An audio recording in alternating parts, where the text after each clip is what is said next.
They moved there in 1922 from Spangle. My dad's parents had a farm in Spangle for years. They thought that, well, they'd had some bad years, or it was dry for 5 years.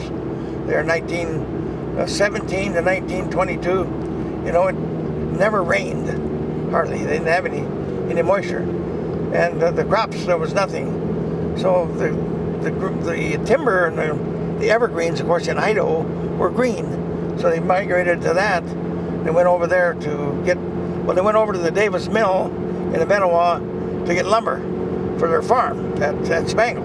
Well, they lived on Lolo Pass. They had the first house over the hill at Lolo Pass. They had a gas pump and kind of a store there for oil and stuff like this. That was the only road to St. Mary's for a number of years until they built the 1936. The Three Seas built the highway around the south end of Coeur d'Alene Lake to hitch up with the Benoit Road. That was 1936. Before then, all the traffic to St. Mary's went through Benoit. Dirt road? Yeah. Oh yeah. Dirt road, mud road. Model T Fords right up to the axles. You bet. How'd you pull them out? They get stuck after pulling anybody out? Horses were the salvation. You hear all kinds of stories, but they did a lot of riding on the logs. On the chute, they had a flume. That they run the logs into, and the water took them down and dumped them in Benoit Lake. They did have. Dad's got some pictures of some. I think it's about 5 and 6 foot white pine that we have. Somebody's got I saw them the other day, as a matter of fact. And they didn't have any place to move. Well, Esther Fletcher I saw Dad one day, and he said, "Well, he said, you can move up in the old bunkhouse up here, up the hill from us and stuff. And damned if we didn't." Moved up there. It was a chicken coop type of an arrangement. Roof sloped down to the creek there, and stuff. We had running water. We got our drinking water right out of the creek. Had a horse trough stuff down there to feed the horses. They had a nice barn. Roland built that, homesteaded it, and he built a nice cattle barn. Folks kept me home one day in the winter, middle of the winter. They said, "Oh, I was in the first grade. I was going to be in the first grade." And Mom and Dad were talking, and they said, "Oh, that's just too much for Yake." And I said, "God, I can do anything those other guys can do, which I could. But they can't help me out a year." So I was nearly 7 years old when I went to first grade. So that put me behind all the other kids my age, all the way through school. Because I never jumped a grade back up. So I was old for my age, which was a good thing in ways, especially when I got into college. I was through the javelin. I was 1 year older than the rest of the competitors on average. So it gave me a distinct advantage at times. Yeah. I beat the national champion one day at the University of Oregon. Chuck Mesfeld was his name. We called it Siberia because of where it was. It was up in the hills and so far away from any place else. Closest neighbors were 3/4 of a mile, or about a little over half. I said it was 3/4, but it was a little over half a mile down there to Fletcher's. Fletcher's were homesteaders. They had moved there in 1916, I believe it was. Fletcher's had homesteaded up there, and they had the drawing was started in 1906, but in that area it didn't get around to it. You drew for lots and stuff for land, 160 acres. All you had to do to own the land was stay on it for 5 years and make improvements. But it was a hell of a place to try to live because it was a steep hill getting up there. But he built a house, just a log lean-to it was, but not a house. They had a canvas hanging across the front of it for the front door. To be a pioneer, you just had to be rock solid, tough. Everything was physical. If you got something done it was physical. Horses or men was the power. We had a great garden right in the rock, the bottom of the creek. So just rocks and soil, but it was very, what I call it, fertile. We raised a good garden. As a matter of fact, we planted a garden. We about lived out of our garden. But every winter we had a root cellar, and we would have 1,000 pounds of potatoes in there in the root cellar, 100 pounds of rice, and 100 pounds of beans, dry beans, every November to start the winter with. The house sat right there. It was right, the back door of it was right over the creek, the little stream coming down that way.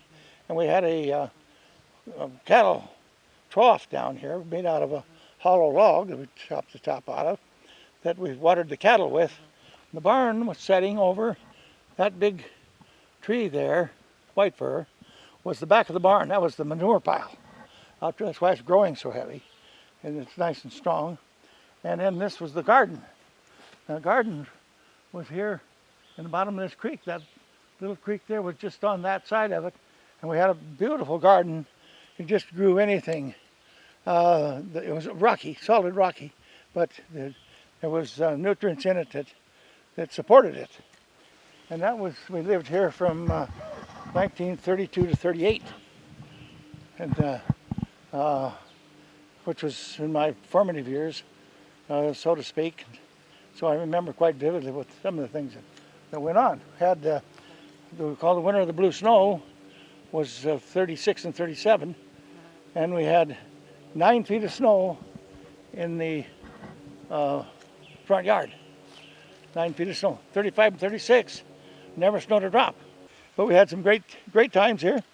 A nice walk to school, down to Benewell grade school, and we had what would I call a normal childhood adventure.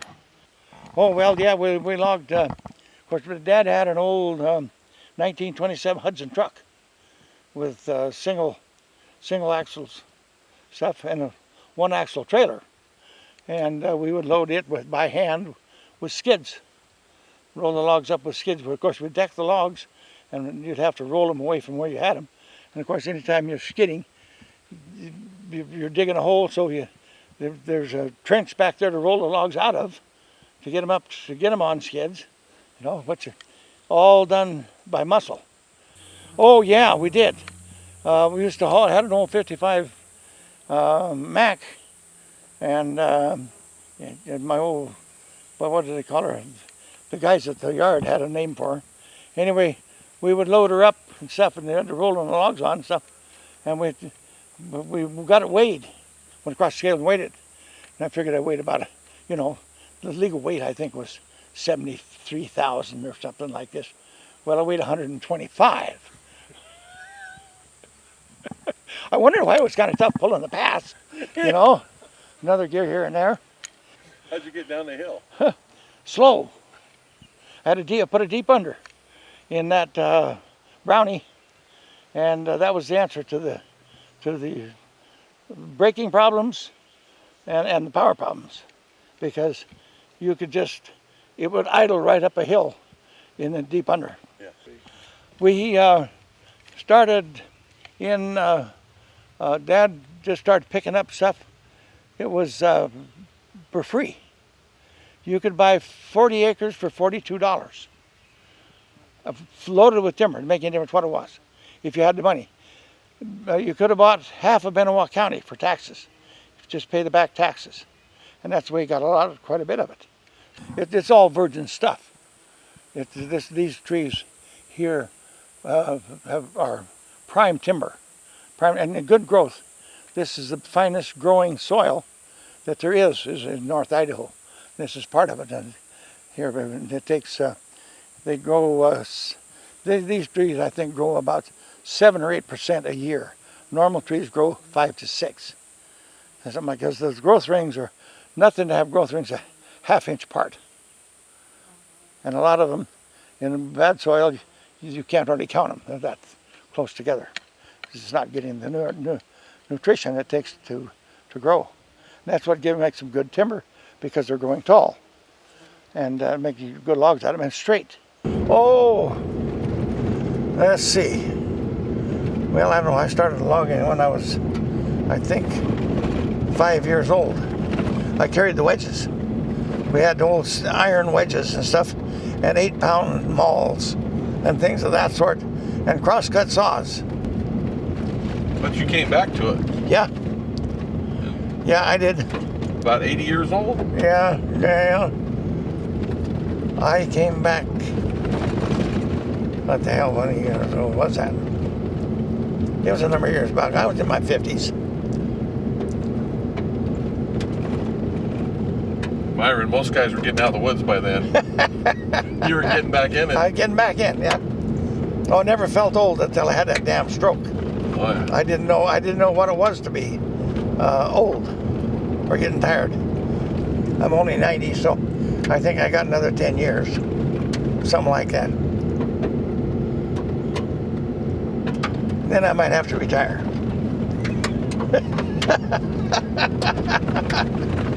Well, it's fun. If you make it fun, it's never work.